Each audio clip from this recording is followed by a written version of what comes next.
আসসালামু আলাইকুম।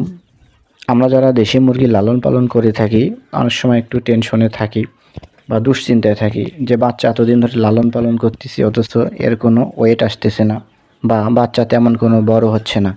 আবার বাচ্চা যে অনুপাতে বড় হচ্ছে তার চেয়ে দেখা যাচ্ছে পাখানা সবচেয়ে বেশি বড় হচ্ছে, অথবা বাচ্চা ছোট হয়ে চুপ করে এক জায়গায় বসে থাকে। দিনের পর দিন যায়, সে শুধু খাদ্য খায় কিন্তু বড় হয় না। বন্ধুরা, এর কারণ জানেন কি? এর কারণ একটাই, অপুষ্টিহীনতা। আপনার বাচ্চা যদি প্রথম থেকে অপুষ্টিহীনতায় ভোগে তাহলে অবশ্যই আপনার বাচ্চা কখনোই বড় হবে না, আপনি পরবর্তীতে যত প্রোটেক্ট করার চেষ্টা করেন না কেন। তাই আপনারা চেষ্টা করবেন প্রথম থেকে যদি বাচ্চার গ্রোথ হরমোন বৃদ্ধি করতে পারেন দেশি মুরগির বাচ্চা, তাহলে অবশ্যই আপনাদের বাচ্চা 2 থেকে 3 মাসের মধ্যে 400 থেকে 500 গ্রামের মতো ওয়েট গেইন করবে। এছাড়া অন্যথায় আপনাদের বাচ্চা কখনোই বড় হবে না বা ভালো ওয়েট আসবে না। বিশেষ করে গ্রামের মা চাচিরা যারা আমরা ঘরোয়াভাবে মুরগি লালন পালন করে থাকি, এই সমস্ত ক্ষেত্রে বেশিরভাগ দেখা যায় মা চাচিরা প্রথমে যখন মুরগির বাচ্চা ফুটে বের করেন তারা কি ভুল করেন, প্রথমে যে ভুলটি করেন সেটি হলো মুরগির বাচ্চাকে হয় ভাত বা পচা বাসি খাবার অথবা চালের যে খুদ থাকে এই খুদটি খেতে দেয়। এটি একটি ভয়ানক ভুল। অবশ্যই আপনারা বাচ্চাকে বর্তমান বাজারে যে সোনালি স্ট্যাটার যে ফিডটি পাওয়া যায় এটি আপনারা খেতে দেবেন। এটি বাচ্চা দ্রুত গ্রোথ হরমোন বৃদ্ধি করে এবং পর্যাপ্ত ফুড সাপ্লিমেন্ট থাকে। এই খাদ্যটি আপনারা মুরগির বাচ্চাকে প্রথম 7 দিন পরিপূর্ণরূপেই দিবেন, অর্থাৎ 24 ঘন্টায় মুরগির সামনে যেন খাদ্য থাকে। এরপর আপনারা বাচ্চাকে দ্রুত বড় করার জন্য এবং শরীরে যাতে অপুষ্টিহীনতায় না ভোগে সেজন্য আপনারা এই খাদ্যটির পাশাপাশি গম ভাঙ্গা দিবেন। বড় গম কখনোই দেবেন না। গমটি বাজার থেকে মিলিয়ে আপনারা ছোট ছোট করে ভেঙে নিয়ে আসবেন, কারণ গমে পর্যাপ্ত ভিটামিন থাকে। বিশেষ করে গম একটি কার্বোহাইড্রেট খাবার। এতে ভিটামিন B1, B2, B6 থাকে এবং পাশাপাশি আয়রন, যা আপনার মুরগির বাচ্চার শরীরের গ্রোথ হরমোন বৃদ্ধির পাশাপাশি হাড়কে মজবুত করে এবং শক্ত করে এবং বৃদ্ধিকে ত্বরান্বিত করে দেয়। তবে একটি বিষয় উল্লেখ্য যে বলে থাকা ভালো, আপনারা যখনই মুরগিকে গম খেতে দেবেন, সেটা অ্যাডাল্ট মুরগি হোক বা বাচ্চা হোক, সেক্ষেত্রে কিন্তু তার মলটি একটু বেশি আসবে, অর্থাৎ পায়খানাটা একটু বেশি করবে। এর পাশাপাশি আপনারা কি করবেন সেটি হলো গম ভাঙ্গার পাশাপাশি আপনারা ভুট্টা ভাঙ্গা দেবেন। এটি আপনারা চালের কুড়ার মতো ছোট ছোট করে ভেঙে নেবেন মেশিন থেকে। ভুট্টা এমনি একটি খাদ্য যে খাদ্যের কথা মুরগির অন্য কোনো খাদ্য আর কল্পনাই করা যায় না ভুট্টা ছাড়া। যেটি আপনার ডিমের মুরগি বলেন, মাংসের মুরগি বলেন বা ফিড উৎপাদনেই বলেন, ভুট্টার কোনো বিকল্প নেই। এই ভুট্টাকে আপনারা ছোট ছোট করে ভেঙে নেবেন। ভুট্টায় রয়েছে পর্যাপ্ত খনিজ, ভিটামিন, আঁশ জাতীয় খাদ্য এবং ক্যালোরি, এনার্জেটিক, প্রোটিন ও ফ্যাট, যা আপনার মুরগির বাচ্চার দ্রুত গ্রোথ হরমোন বৃদ্ধির পাশাপাশি শরীরে মাংস ধরাবে এবং এনার্জেটিক যে শক্তিটি আছে এই শক্তিকে দ্রুত বৃদ্ধি করে দেবে। এবং আপনারা সহজেই দেখতে পাবেন যে মুরগির বাচ্চাটি যখনই গম, ভুট্টা এবং স্টার্টার ফিড যখন একসাথে দিবেন, 3 দিন থেকে 4 দিনের ভিতরে দেখবেন মুরগিটি বেশ ওজনে ভারী হয়েছে।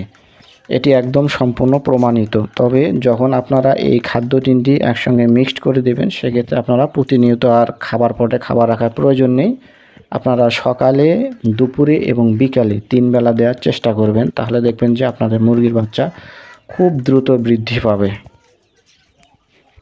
মূলত এই খাদ্যগুলো আপনারা সুষমভাবে না দেওয়ার কারণে মুরগির বাচ্চার গ্রোথ হরমোনটা ঠিকমতো বৃদ্ধি পায় না এবং বাচ্চা বৃদ্ধি পায় না, ফলে বাচ্চা হয় শুকনো। দেখা যায় বাচ্চার পা লম্বা হয়েছে, শরীর লম্বা হয়েছে, কিন্তু বাচ্চার বডিতে গোস্ত নেই। বাজারে বিক্রয় করতে গেলে আমরা সঠিক দাম পাই না। এর একটাই কারণ বাচ্চাটি অপুষ্টিহীনতায় ভুগেছে, শুধুমাত্র তার হাড়টি শুধু লম্বা হয়েছে, আর কিছুই নয়। এই জন্য আমরা চেষ্টা করব বাচ্চার প্রথম দিন থেকে 7ম দিন পর্যন্ত আমরা স্টার্টার ফিডটি খাওয়াবো এবং এরপরে আমরা প্রায় 2 মাসেই স্টার্টার ফিডের পাশাপাশি ভুট্টা ভাঙ্গা এবং গম ভাঙ্গাটি খাওয়াবো। আর যদি আপনারা 10 দিন পরে স্টার্টার ফিডটি বাদও দিয়ে দেন তাতে কোনো সমস্যা নেই, শুধুমাত্র গম ভাঙ্গা এবং ভুট্টা ভাঙ্গা দেব। এবং পারলে যখন আপনার স্টার্টার ফিডটি বাদ যাবে, খুব অল্প পরিমাণ, ধরেন 40% ভুট্টা ভাঙ্গা, 40% গম ভাঙ্গা এবং মাঝখানে 10 থেকে 20% আপনারা চালের যে খুদটা আছে এই খুদটা মিক্সড করে দেবেন। এতে করেও বাচ্চা আপনার খুব দ্রুত বৃদ্ধি পাবে এবং শরীরে ওয়েট আসবে এবং দেখবেন শরীরে পর্যাপ্ত চর্বি হবে। আর ঠিক এভাবে যদি আপনার লালন পালন করে 2 থেকে 2.5 মাসের ভিতর বিক্রি করতে পারেন, ইনশাল্লাহ আশা করা যায় 700 থেকে 800 গ্রাম পালন করে যে আপনাদের 3 থেকে 4 মাস সময় যাবে, যে লভ্যাংশ পাবেন তার চেয়ে বেশি লভ্যাংশ পাবেন আপনারা এই 2 থেকে আড়াই মাসের মধ্যে, শুধুমাত্র যদি এই ফর্মুলাটি ইউজ করতে পারেন। আর এর পাশাপাশি যখন আপনাদের এই দেশি মুরগির বাচ্চার বয়স 1 মাস পার হবে, অর্থাৎ 30 দিন হয়ে যাবে, তখন আপনারা এই খাদ্যটির পাশাপাশি 7 দিন যে কোনো এক বেলা, বিশেষ করে যদি পারেন আপনারা শেষ বিকালে ভাইটাল অ্যামাইনোফোর্ট ভেট এই যে ওষুধটি আছে, এটি একটি গ্রোথ প্রমোটার। এটি আপনারা 1 ml 3 লিটার পানিতে মিক্সড করে 7 দিন খাওয়াবেন। ইনশাল্লাহ আশা করা যায় আপনাদের দেশি মুরগির বাচ্চা আপনারা কাঙ্ক্ষিত রেজাল্ট পাবেন এবং খুবই দ্রুত ওয়েট আসবে, যা অবিশ্বাস্য। আরেকটি বিষয়, দেশি মুরগির বাচ্চাকে আপনারা খাদ্যের পাশাপাশি অবশ্যই যে জিনিসটি করবেন, পারলে অন্তত 11 থেকে 21 দিন অবশ্যই ওর মায়ের সাথে রাখবেন। দেশি মুরগির বাচ্চা মায়ের নিচে যে ব্রুডিংটা হবে, আপনি কখনোই কৃত্রিমভাবে সেটি করতে পারবেন না। তবে কৃত্রিমভাবেও হবে, সেটা আপনাকে দীর্ঘমেয়াদীভাবে ব্রুডিং করা লাগবে। তবে চেষ্টা করবেন সবচেয়ে ন্যাচারালি প্রাকৃতিকভাবে আল্লাহ যে জিনিসটি দান করেছে সেভাবে আপনারা ব্রুডিং করবেন। এতে করে দেখবেন যে বাচ্চা আপনাদের খুব দ্রুত বৃদ্ধি পাবে। অবশ্যই আপনারা বাচ্চা ওর মাকে দিয়ে ব্রুডিং করবেন। পাখানার নিচে আল্লাহ নিয়ামতে যে নিয়মতান্ত্রিকভাবে ওরা তাপ পেয়ে থাকে, সেটা কিন্তু আমরা কখনোই ন্যাচারালি দিতে পারি না। আমরা যারা হেচিং করি তারাই কিন্তু শুধু দেখবেন প্রাকৃতিকভাবে নয়, কৃত্রিমভাবে আমরা বাচ্চা ব্রুডিং করে থাকি। তাই আপনারা চেষ্টা করবেন বাচ্চা মায়ের মাধ্যমে বাচ্চাকে ব্রুডিং করার জন্য, এতেই সর্বোত্তম হবে। অন্তত সর্বনিম্ন আপনারা 11 দিন করার পর ওখান থেকে বাচ্চা সরিয়ে এরকম ব্রুডার হাউসে রেখে দেবেন। ইনশাল্লাহ আশা করা যায় বাচ্চাগুলো খুব দ্রুত বৃদ্ধি পাবে এবং একটি বাচ্চা আপনার মরবে না, ব্রুডিং ব্যবস্থাও খুব ভালো থাকবে।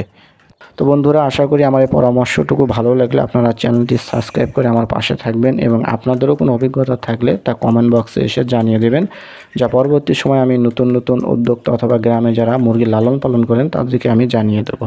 আল্লাহ হাফেজ।